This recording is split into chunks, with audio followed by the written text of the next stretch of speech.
Hello, hello. Good morning, good afternoon, good evening from wherever you're listening in to our fast. I'm so excited. It has finally happened. It's happening. To the first episode of Off the Bookshelf. My name is Denise Kekimuri, aka Kecho. I'm one of the co-hosts of the Off the Bookshelf podcast. Before I introduce or go deeper into what we do, I want my other co-host to dive in and introduce herself. Hello, listeners. My name is Sheila Ajok Lubangakene, and I am a co-host of Off the Bookshelf podcast. And I'm very excited that we've started this off. And yeah, Kecho, what's Off the Bookshelf podcast about? So, first of all, me and you both obsessed with books. Everything books, writing, reading. Auntie Sheila Muna is here. She's like acclaimed author, but let me leave it. She's there. She's in the stars. I just be there looking up. But yeah, so we are talking about all things book related, but mainly focusing on our Ugandan market. The problem here is there's not enough information. It's just that problem of where do we find the writers, where do we find the books, how do I write a book, how do all those things just trying to get answered. And there are people there with this bueno, and they're sitting with it, and partly why we're doing this is to try and bring people into the know. So Off the Bookshelf is basically that. How do we get people to know about the book industry in Uganda, and how do we promote it? Maybe the question that I could ask is why us? Why you, Sheila? Okay. When Off the Bookshelf was birthed by the producer, Our blocker. the producer himself, he reached out and said he had an idea on a podcast about books and publishing and writing. And yeah, because I love books. Yeah. I love books. I've written a book. I belong to a book club in Entebbe. So I think I was the right fit. Of course, I asked why me. And he just said, because I know you love books and you would be the best person to discuss books. A question. Didn't you doubt yourself throughout the whole thing? Like, why me? There was a lot of self-doubt. Yeah. That is always expected. Yeah. There's a lot of self-doubt. I think we don't believe much in ourselves that That's we can true. do this and do that. And then you keep asking, where am I going to get the words to talk about books? This for is a whole because 45 minutes. Yeah. So what was your thought when you when producer, I actually said no. I said no, and then he was like, "Why? Why would you?" I think he tried to convince me, but in my head, I realized we actually don't have that information. The way he framed it for me was more of, you know it because you've gone through this process. You've written a book, you know what it's about. But other people now need to know that information. So when he rearranged his thoughts and gave it to me like that, then I was like, yes, of course. And then when he said Sheila is on board, I was like, okay, if Sheila is on board, then I'm on board. But now getting us to point here was something that I think you people owe me. I need my flowers as I'm here. But yes, guys, this thing took us, hey, even Aya is long. I mean, it's short. I think it was a while, but we finally done it, and I'm very, very excited for us to be here and have our first episode. So, as we start, let's dive into you, Sheila, and your life story. My life story about books. About books. I fell in love with books when I was a toddler. Right from it should be P1, P2, and also Bible school. Yeah. What do you call it? Sunday school. Sunday school. Sunday school. Sunday school. So there was this church. It was surprisingly a Baptist church that was in the neighborhood that had very good programs for children and youth, board games. So because it was in the neighborhood, we'd just walk to that church. And that is how I got connected to books, picture books, books about the Bible, about Samuel, about Moses, with all these characters in there. And then they would also have Bibles that were animated. So really, that was my introduction to books. Okay. But also at home. At home, we always had newspapers to read. Yep. Yep. I went to a school in Kampala called Shimoni, and it also, Bana, it's of no course, longer it there. had. It's no longer there, sadly, and it had It's a mall. students. Yes, Kingdom Hall, Oh Kampala. yeah. It had students that would bring books to school.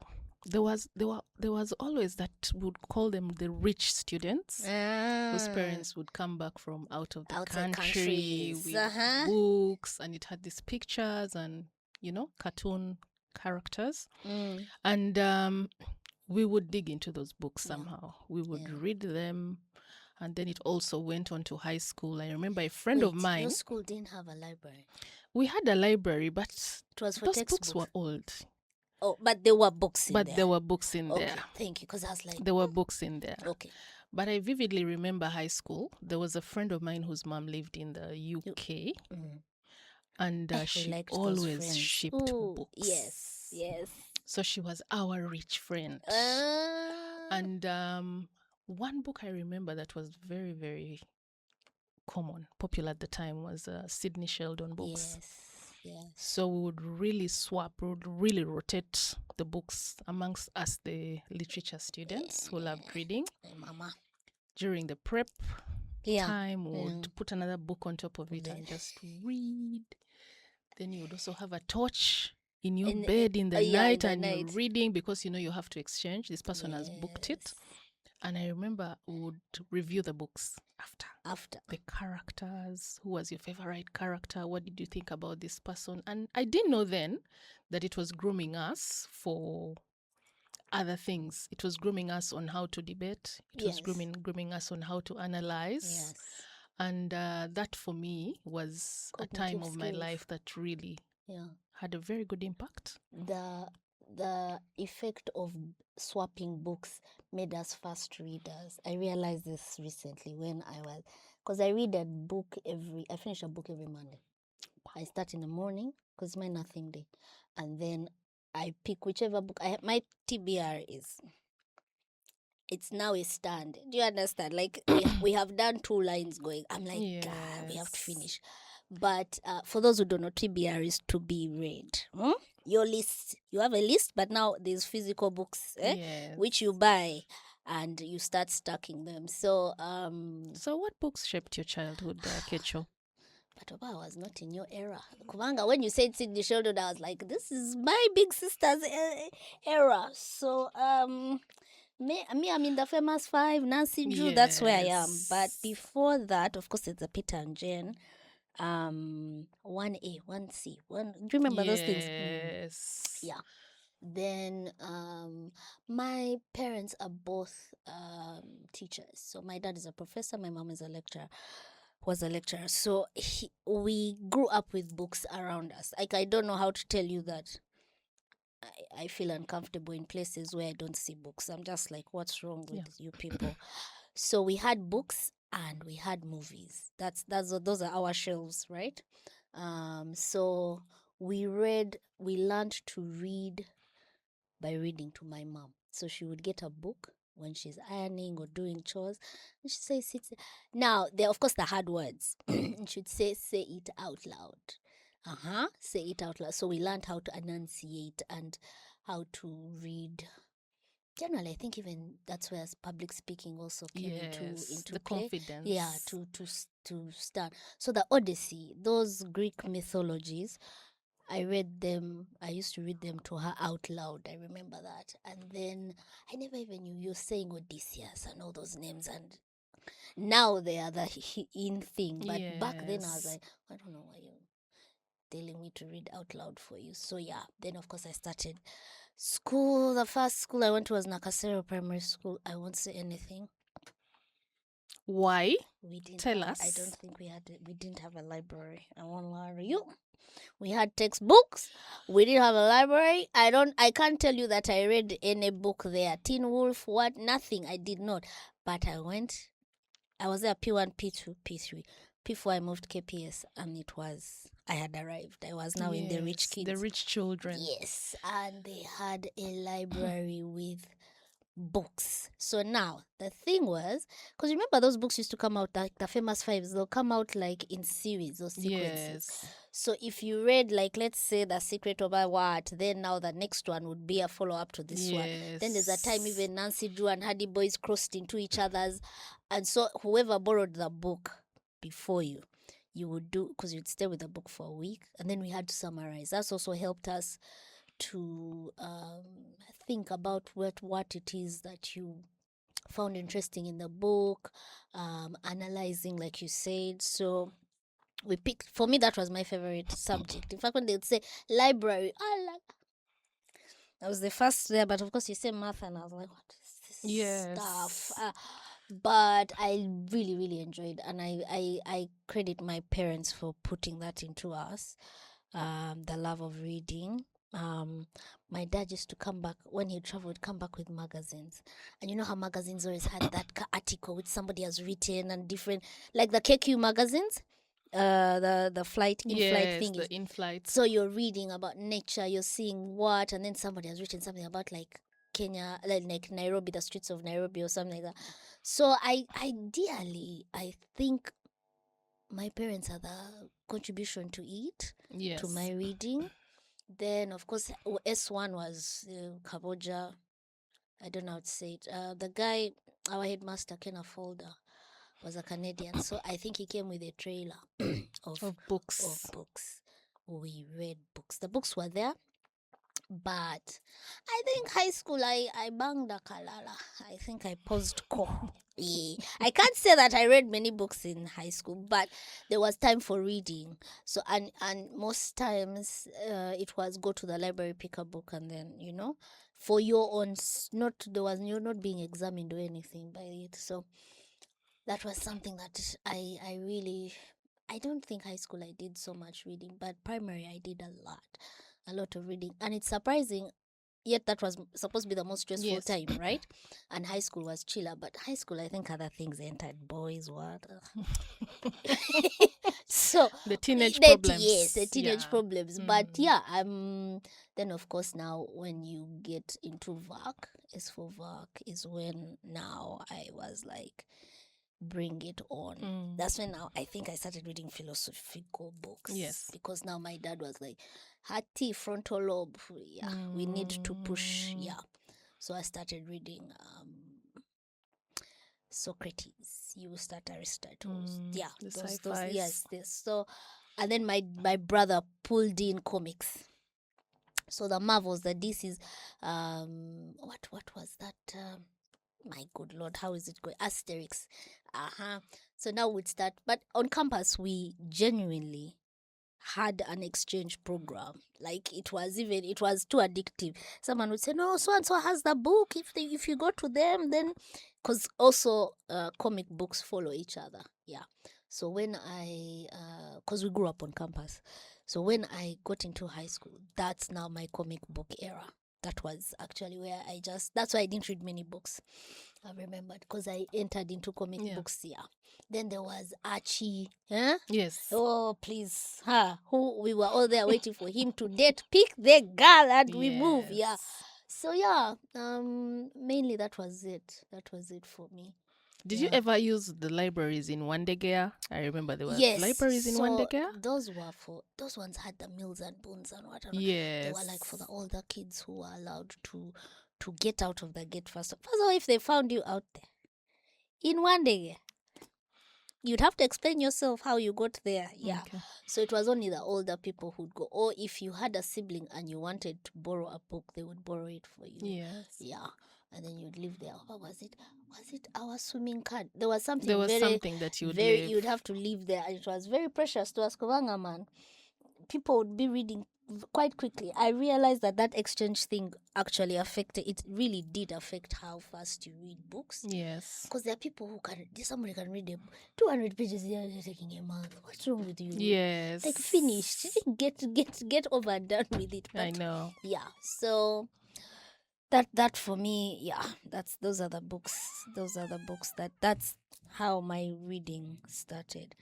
Then I took a break. Actually, adulthood is the one which I don't understand. Kovanga life properly. So I don't know if you can share with our dear listeners what books in this here at the big age of ours I'm stuck with you, Paka, now. They have stayed, they have refused to go. Yes. Yeah. Like you can tell which page it was written on what. Yeah. Okay. I'm going to mention just a few books that I've read in my adult life that I still think about today. One of them is the book written by Chimamanda. What's it called? The one about the war. Half of a Yellow Sun. The book we've over the years asked, where did Kainene go? You people. That chick left us hanging. She's there now receiving awards. She left us. Do you know, I've read all her books because I keep thinking she's going to sneak her in somewhere. Yes. But she doesn't. She's moved on, like literally. She moved on. She left us in that bubble. And I think why she did that was it was about war. That book was about war, yes, the Biafra War. Yes. And from conversations I've had with my parents who experienced the war in Uganda, the turbulent years of 70s all through 86, they'll tell you about people who disappeared. They had very good friends, very close friends whom they have never buried. And it kept them thinking, supposing one day this person shows up. So I think Chimamanda just wanted us to understand that there's no closure. There's no closure. Like you go through war and you'll never bury your person, but you keep hoping that one day they'll show up. They'll show up. So I think she wanted us to really just empathize with the characters in the book and to also make us never forget the book. It's also one way of you'll become a good teller of that story to other people. That this happened, there was a war in that country, and there are people who were never seen after. They were never buried and they were never seen. Like no one knows where they are. So it also just reminds me of people we know whose parents disappeared during the turbulent years. They didn't bury them. They have never seen them. They rarely talk about it. It's like it's a traumatic thing. It's a very traumatic thing. Experience. And that's the beauty about books. Yeah. You can experience we were not there, but we experienced it. Through that page. We experienced it. And I don't know why I'm so drawn to books about war. There are books I've read about the war in the World War I, World War II books. I love those books. Listen. Those books. There was a book somebody recommended here, A Man Searching. It's Viktor Frankl. And this person didn't give me disclaimer that it was about the Jews. And we never give disclaimer.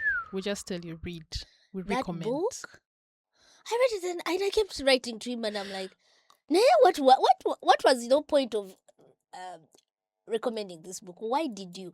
But when you're reading the pages and the man is talking about the gas chambers, I was like, yo, nga they could hear. They tell him, now you're going to shower. The shower is the death. I'm like, what? Those books about the World War I and II and the Jews. Yeah. Are so traumatizing. Yes. It's also the other book is The Book Thief. Yeah. The basement. Yes. The Jew in the basement whom they hid, and that family was very courageous. Yes, they were. It put me on my toes, especially when the army men would come to search for Jews. That is similar to Anne Frank's story. Anne Frank hid in the sea.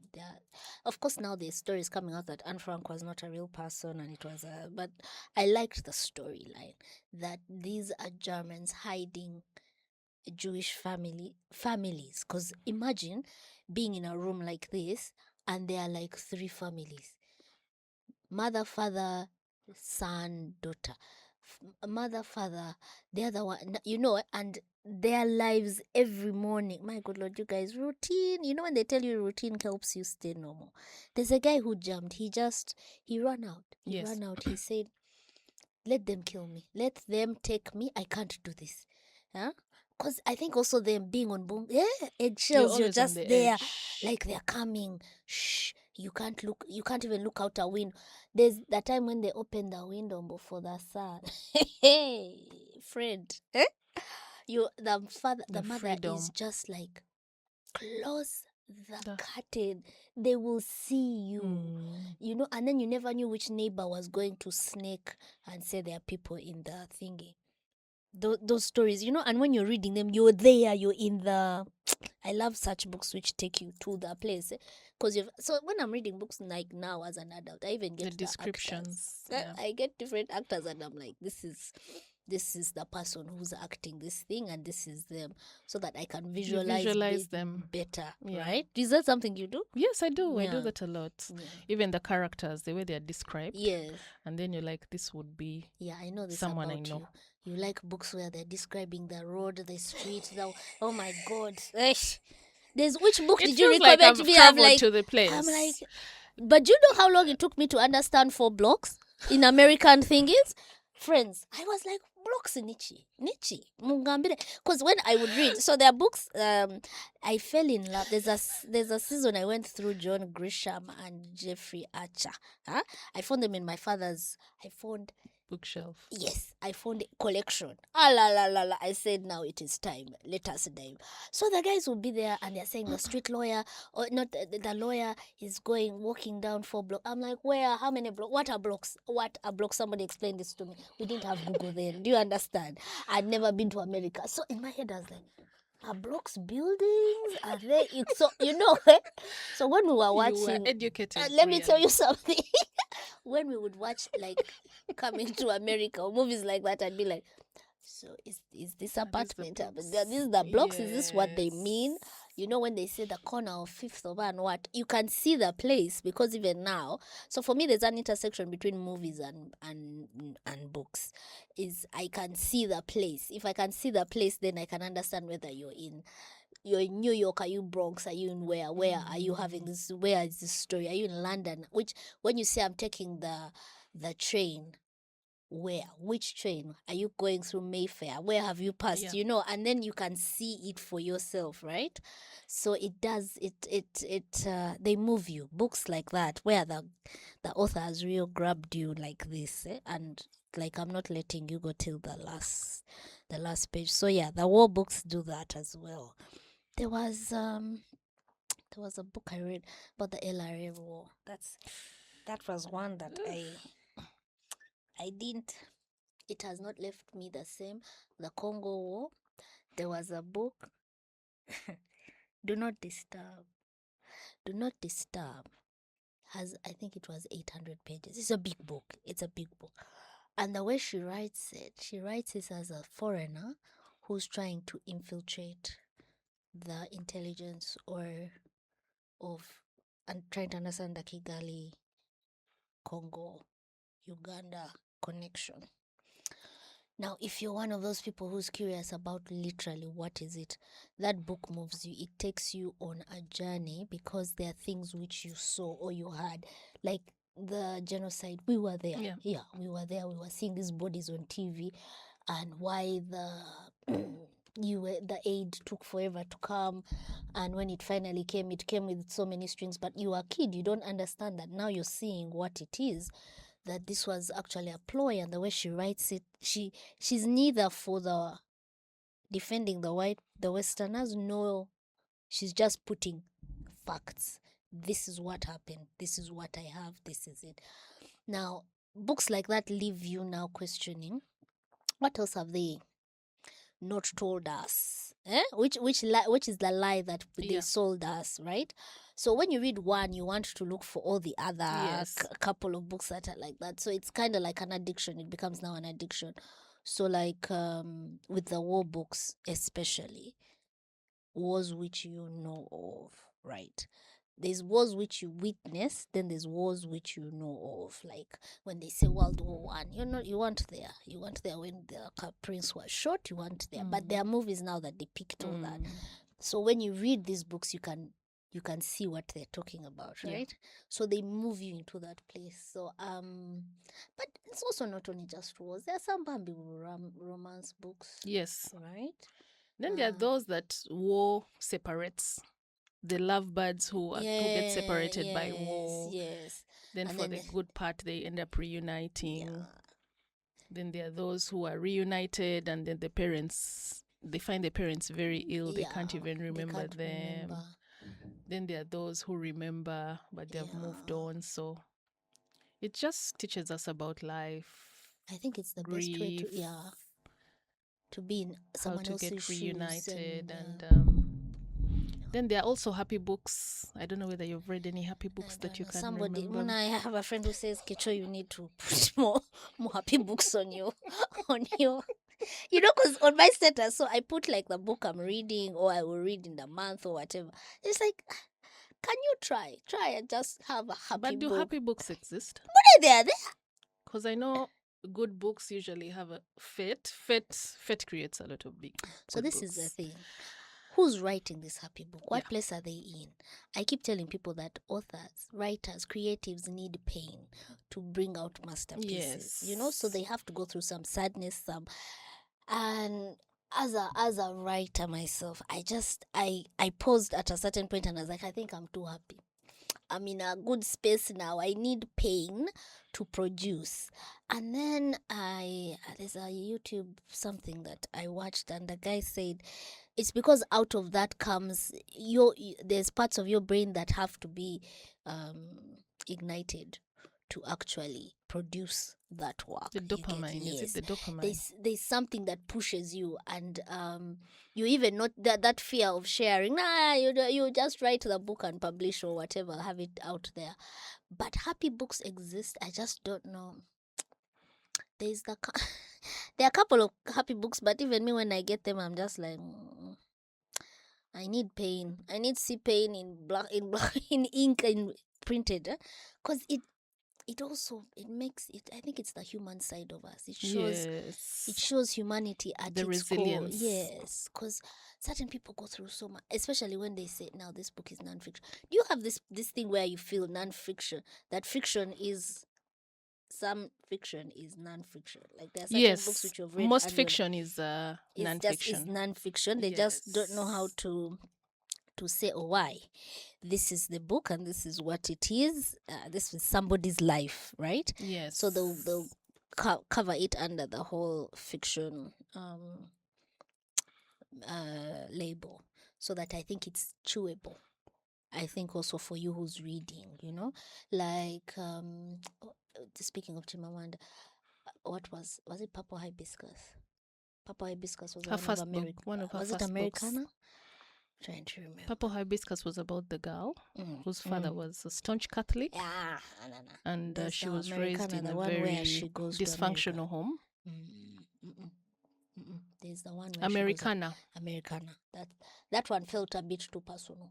It was like she was writing about herself. Yes. I also felt the same about it, especially her American experience. Yes. So she claims no, she didn't write about herself, but you can. There's usually a part of you in a book. That every author does that. Yeah. There's some way, one way or another. So now Jennifer Nansubuga Makumbi. Yes. I love her books. I have read almost all her books apart from which one haven't you read? Okay, I think I've read all Jennifer's books. I think you've read all of them. Manchester. Chintu was let me tell you something. Chintu should be read in schools. Me, I genuinely feel it just needs to be put there. Not literature class or whatever. Just read Chintu. Just have it there and have children read that. Because the way she describes the cultural aspect of the Baganda, just in there, and I was like, first of all, I love that she would say Rubaga and I see the road. You understand? Very and descriptive. Yes, it's like our book. Yes, it's a book of, like when you read the Nigerians, when they say their things, you don't know them. You've like never been. And then Nigeria, the one thing I like about them, they are non-apologetic. They'll put their stuff in their language, and you'll be like, now what's Ori? Runs to Google. Yes, then you have to Google and check. And I'm like, and Jennifer also started doing it, and I loved that she didn't hold back or explain or put in the bracket, drumming, the drums. And she didn't put in brackets or whatever. She put it as there's a book you gave me. There's a book you lent me. The First Woman? No. There was a Spanish author. Oh, who also did it. He's Dominican. Yeah. He's Dominican. I remember reading that book and I was like, this man is unapologetic. You are going to Google this stuff. Yes. And his was not even in italics. It was as if, yes, the proper... I was like, people can do this? I was really... Because the other books you read, you can find... You know that this is a foreign language. But he was writing his thing like, hey, this is my first language. Take it or leave it. Yeah. So I enjoy when authors do that, when they share themselves with us. They're just like... So First Woman was a nice read. It was a very nice read. And remember we met her. Did we meet her with you? Yes, we did. Yeah, we met her with you, and she was saying how when she wrote it, it was supposed to be... Everyone thinks it was Nambi's story. Yes. But when you read that book, you actually realize that our children are watching. They're seeing your things, because there's aspects of it where she starts, because of course they're two friends who, and I'm like, is she writing from lived experience? Because she could have witnessed it, or is she just collecting different stories from different... I remember asking her that, and she's like, what was the one? Manchester Happened. She said, no. Now, Manchester Happened was really collecting all the Ugandan stories and putting them into one thing. Diaspora experiences. The diaspora experiences. Because you could read it and you could say, this happened to so and so, and this happened to so and so. So she said that one, but she said First Woman was literally, it came to her, but it took her... Imagine she wrote First Woman before she wrote Kindu. Yeah, that's what happens with authors. I mean, there are authors who write books for 12 years, 15 years. And then you ask yourself, do I have that patience? I don't know. But you see, I think they are different kind. There's a different breed out there. Plus also, maybe at a certain point we'll talk about publishing. When you're being paid to write a masterpiece, you can take time off to do this. But when it's just you trying to tell a story and stuff like that, because even she talked about it, she was like, if you're being paid to write a story, then you can take off time. There's a not labor intensive, you can take off. There's a work plan, and you can go through that. So I was really, I'm still very glad that she had the balls to actually do it and finish it up. It was a very good book. Yeah. So which other books do you think? Recently, River Sing Me Home. The slavery books. We are not going to do that. The books about slavery and how the blacks at that time got out of all that. Do you know how cunning? Anyway, you know what? When you talk about slavery, racism, segregation, the South Africans as well went through that. Those books that talk about, you actually realize, you is privileged. Yes. There's a level of privilege that you have that other people don't have. That's true. Yeah. So first of all, knowing that the North was freed, but the South, they lied to them. Then because they couldn't read, and these are actually actual stories. Yes. It's not figment of my imagination. No, this is actually somebody sitting down and saying, hey, my great-great-grandpa went through all this stuff, and the South has not changed. Like, it's still now. When you read Judge Stone, I read Judge Stone last Monday. Hey, that book stayed in me. It stayed in me. And I cannot say... When I read it, I was seeing Viola. That's all I can say. Because the judge, I won't spoil it for people, but the judge, it's about Judge Stone. She's a black woman in Alabama and intelligent, but surrounded by white male. You know those guys. Yes. And she's a firstborn daughter. So actually, there are three girls. There are three sisters, but she's a firstborn, and their parents inherited the land.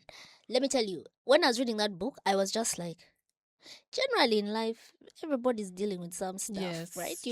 There's no equal. I don't know. My life is better than yours. No. Everybody has something. in that book, they lynched a woman. They lynched a white woman. And I was like, how are we still doing this in 2025? What is this? How is this going on? And it's basically one of those books you will read it and it will stay with you. Do you understand? Because you're looking and you're like, how is the law not protecting an offense? And most of those books are the ones that get you thinking, like, first of all, lawyers' jobs are hard, right? Because you're trying to defend a wrong. You're trying to show guys, this is wrong, this person, and then these people are still telling you, this is the law. This is the law. Yes, it might have been wrong, but this is the law. And I was reading that book the whole time and I was like, this is someone's story. This is definite. Even when you're reading it, it reads like a mini series. Yes. I was reading it and I was like, this better be put into some kind, either a movie, I think miniseries though, because there seem to be many plot twists in there. So Judgestone, for me recently, very recently, I want to thank the person who borrowed it for me, but yeah, who lent it to me. It was a nice read, a very nice read. So those books, the American kind, also do something. They are equivalent to the war stories. That's true. Yeah. Yeah, I'm trying to remember the title of the book on the Indians. Kololo Hill. Not Kololo Hill, the other one by Janika Oza. The burning. The House of Burning. Was it House of Burning? Where the sister was left behind. Yes. Hey, you guys.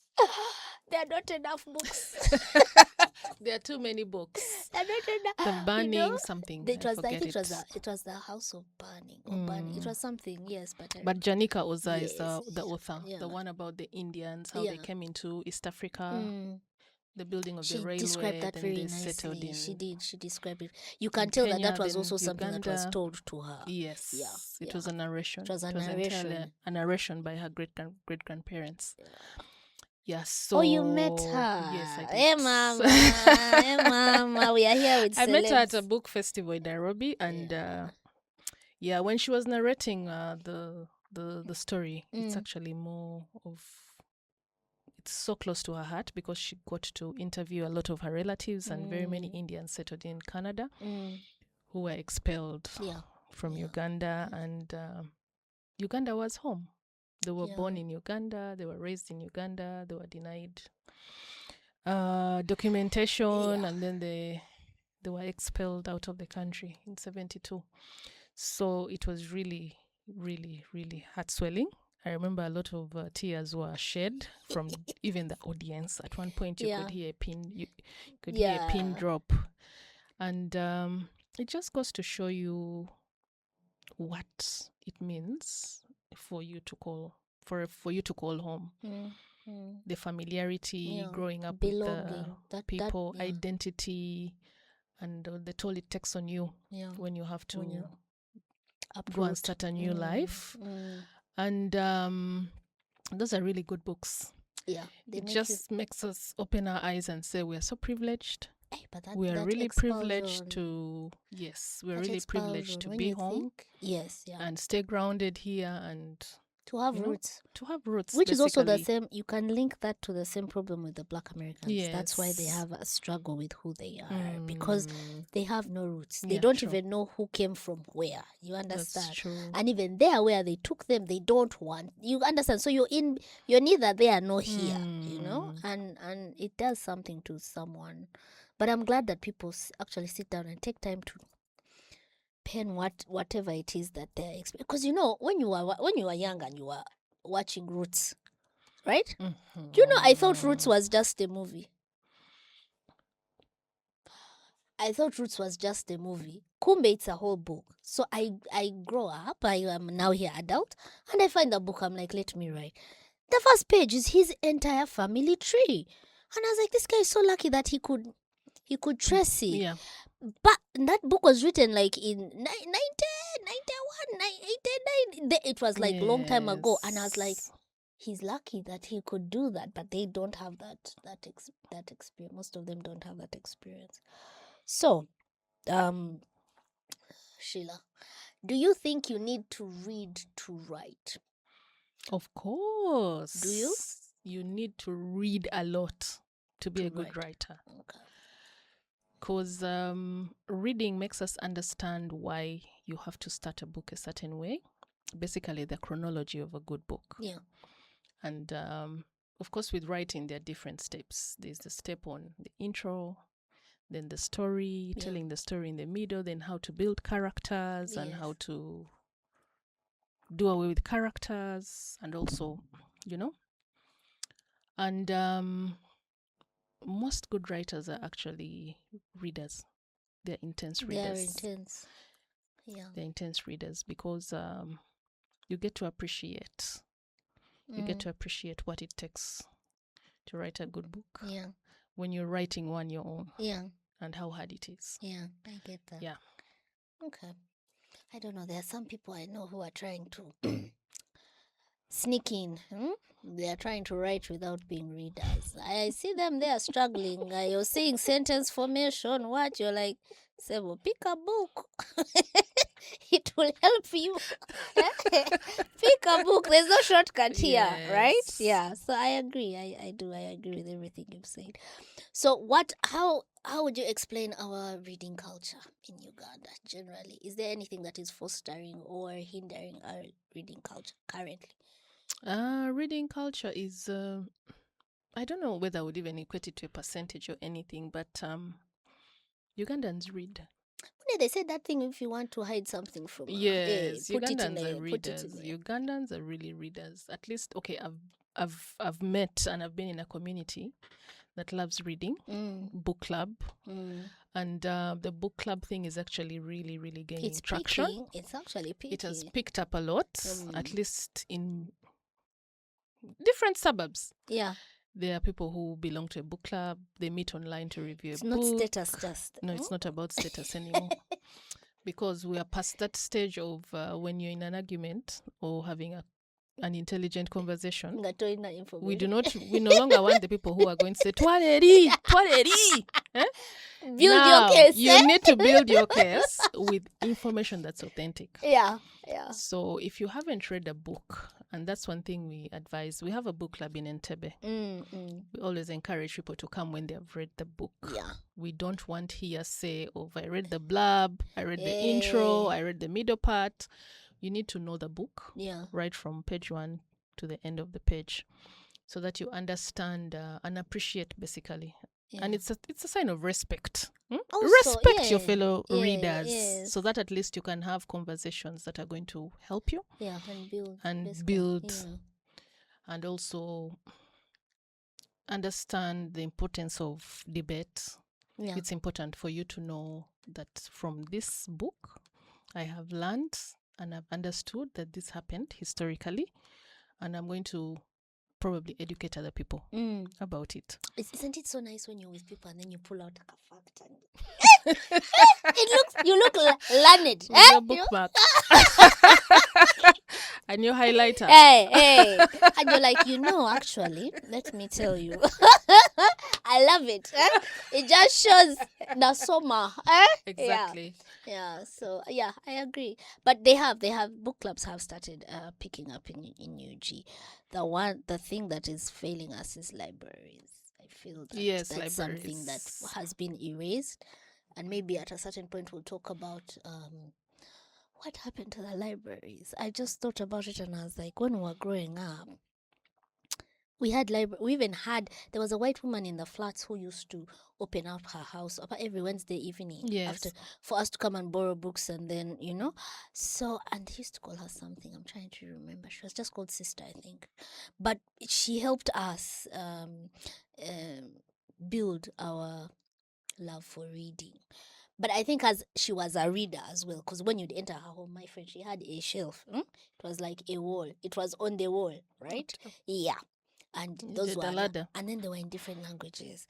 That's the thing that I envy, people who speak like 3 languages, Multilingual. So who can read in like German and French and then English or Italian, and I really envy people like that. Yeah. Okay. I think we have touched on everything. Yes, we have. Yeah, and for our first podcast, this is just our first episode. We are just giving introductory ourselves, our books. We just thought you would like to know who we are, what we love, and yeah, it was good. Was it good, Sheila? Oh yeah, it was. I didn't know we would actually have a long conversation about books. No, books, you can go on and on. You For a can fast. go. Yeah, you can. Yeah. All right. Thank you for listening. Join us next week for another conversation about books. Bye. Bye-bye.